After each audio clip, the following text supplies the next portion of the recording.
বাংলাদেশে এমন একটা শিক্ষা প্রতিষ্ঠান আছে যারা ঐতিহ্য আর আধুনিকতাকে একসাথে মেলানোর একটা দারুণ চেষ্টা করছে। তাদের নাম তানজিমুল উম্মাহ ফাউন্ডেশন।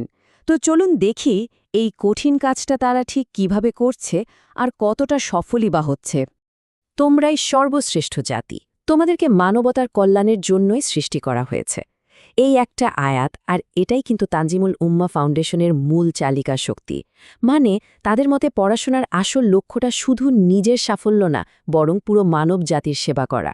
আর এই দর্শনটাই তাদের সব কাজের পেছনে অনুপ্রেরণা হিসেবে কাজ করে। আর ঠিক এই মহৎ চিন্তাটাকেই বাস্তবে রূপ দিতে প্রতিষ্ঠা করা হয় তানজিমুল উম্মাহ ফাউন্ডেশন। ওরা কিন্তু শুধু মুখের কথাই বিশ্বাসী না, বরং হাতে কলমে শিক্ষার মাধ্যমে একটা আদর্শ সমাজ গড়ার জন্য কাজ করে যাচ্ছে। যে কোনো বড় উদ্যোগের পেছনেই তো একটা গল্প থাকে, তাই না? চলুন আমরা তানজিমুল উম্মাহর সেই গল্পটাই শুনি। এর শুরুটা হয়েছিল ১৯৯৯ সালে। এখানে দুটো ব্যাপার খুব গুরুত্বপূর্ণ। এক, এটা অলাভজনক, আর দুই, অরাজনৈতিক। এর মানে কি? এর মানে হল তাদের মূল উদ্দেশ্য কিন্তু ব্যবসা করা বা ক্ষমতা দখল করা না, বরং শুধুই শিক্ষার মানকে আরও ভালো করা। আর সরকারি অনুমোদন থাকায় তাদের কাজের একটা শক্ত প্রাতিষ্ঠানিক ভিত্তিও তৈরি হয়েছে। কিন্তু শুধু অলাভজনক বা অরাজনৈতিক হলেই তো আর চলে না, তাই না? একটা প্রতিষ্ঠানকে সফল হতে হলে তার একটা পরিষ্কার ভিশন বা রূপকল্প থাকা চাই। তো প্রশ্ন হলো, তানজিমুল উম্মাহ ঠিক কী ধরনের পরিবর্তন আনতে চায়? আচ্ছা, তাদের ভিশনটা কিন্তু বেশ বড়সড় আর অনেক দিক নিয়ে ভাবা। এটা শুধু ধর্মীয় শিক্ষার মধ্যেই সীমাবদ্ধ না, মোটেও না। দেখুন, তাদের লক্ষ্যের কেন্দ্রবিন্দুতে একটা দারুণ ব্যালেন্স আছে। একদিকে যেমন ওরা কোরআন ও সুন্নাহর গভীর জ্ঞানের উপর জোর দিচ্ছে, তেমনি অন্যদিকে আধুনিক পৃথিবীর চ্যালেঞ্জগুলো মোকাবিলার জন্য সৎ, দক্ষ আর দেশপ্রেমিক মানুষও তৈরি করতে চায়। শুধু তাই না, বাংলাদেশের আর্থসামাজিক উন্নয়নে অবদান রাখা, বেকারত্ব দূর করা, এসব দিকেও তাদের নজর আছে। মানে সোজা কথায়, এটা আধ্যাত্মিক আর জাগতিক দুই ধরনের শিক্ষারই একটা অসাধারণ মেলবন্ধন। অবশ্যই এত বড় একটা লক্ষ্য অর্জন করা কিন্তু সহজ কথা না। এর জন্য দরকার একটা খুব ভালো পরিকল্পনা আর একটা বৈচিত্র্যময় শিক্ষা ব্যবস্থা। চলুন এবার দেখি তানজিমুল উম্মাহ তাদের এই চিন্তাগুলোকে ক্লাসরুমের সিলেবাসে কিভাবে বদলে ফেলেছে। প্রথমেই বলি, তাদের কাজ কিন্তু শুধু ঢাকার মধ্যেই সীমাবদ্ধ না। সারা দেশ জুড়েই ছড়িয়ে ছিটিয়ে আছে তাদের অনেকগুলো ক্যাম্পাস। আর এই বিশাল নেটওয়ার্কের মাধ্যমে ওরা সামাসরাজ ধরনের স্টুডেন্টের কাছে পৌঁছানোর চেষ্টা করে, আর প্রত্যেকের প্রয়োজন বুঝে আলাদা ব্যবস্থাও রাখে। আর ওদের শিক্ষা ব্যবস্থার ভিতটা গড়া হয় একদম ছোটবেলা থেকেই। প্রি হেফজ মাদ্রাসার মাধ্যমে বাচ্চাদেরকে কোরআনের সাথে পরিচয় করিয়ে দেওয়া হয়, তবে পুরোটাই খেলার ছলে, আনন্দের সাথে, যাতে পড়াশোনার প্রতি ওদের একটা ভালোবাসা তৈরি হয়। ওরা কিন্তু নারী শিক্ষার ওপরও বিশেষ জোর দিয়েছে। মেয়েদের জন্য আলাদা বিশেষায়িত মাদ্রাসা তৈরি করে এমন একটা পরিবেশ নিশ্চিত করেছে যেখানে ছাত্রীরা একদম আত্মবিশ্বাসের সাথে পড়াশোনা করতে পারে, নিজেদের মেলে ধরতে পারে। আরেকটা গুরুত্বপূর্ণ ব্যাপার হলো, ওরা কিন্তু নিজেদেরকে আলাদা করে রাখেনি। জাতীয় মাদ্রাসা শিক্ষা বোর্ডের অধীনে দাখিল আর আলিম মাদ্রাসা চালায়। এতে কি হয়? এতে নিশ্চিত হয় যে তাদের ছাত্রছাত্রীরা দেশের জাতীয় শিক্ষা ব্যবস্থারই একটা অংশ, আর তাদের সার্টিফিকেটও সরকারিভাবে স্বীকৃত।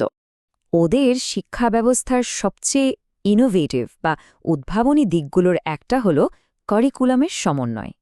একদিকে ওরা হিফজ মানে সম্পূর্ণ কোরআন মুখস্থ করার যে ঐতিহ্যবাহী শিক্ষা, সেটাকে সাধারণ শিক্ষার সাথে যুক্ত করেছে।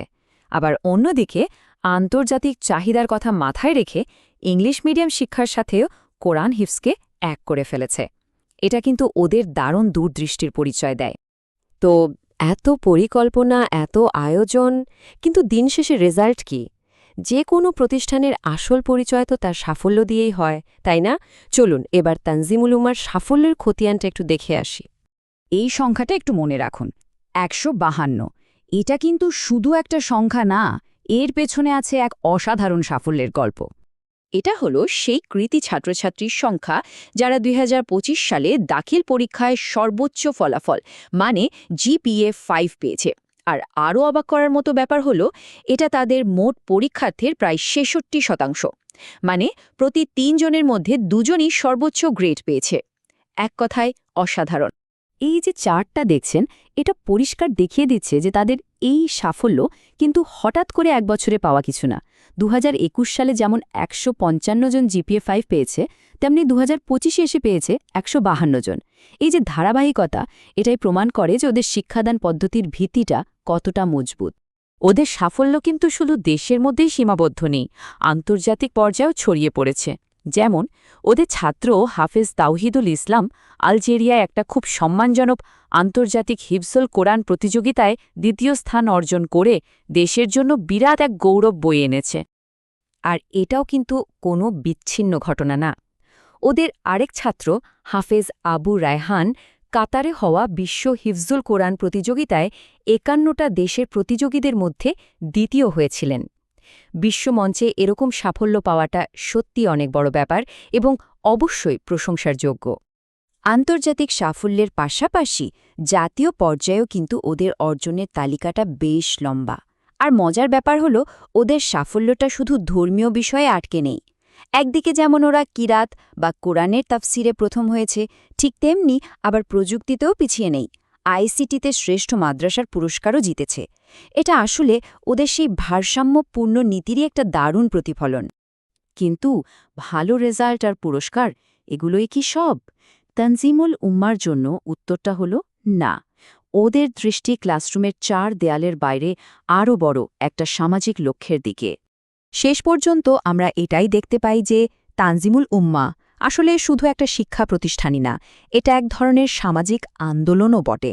ওদের মূল উদ্দেশ্য কেবল শিক্ষিত মানুষ তৈরি করা না, বরং এমন একটা সমাজ ব্যবস্থা গড়ে তোলা যার একেবারে মূলে থাকবে মানব সেবা, নৈতিকতা আর জ্ঞান।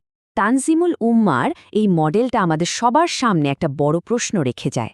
আচ্ছা, ঐতিহ্য আর আধুনিকতার এই যে সফল মেলবন্ধন, এটা কি একটা দেশের ভবিষ্যৎ প্রজন্ম আর পুরো জাতির জন্যই একটা নতুন পথের দিশা দিতে পারে? উত্তরটা হয়তো সময়ের হাতেই তোলা থাক।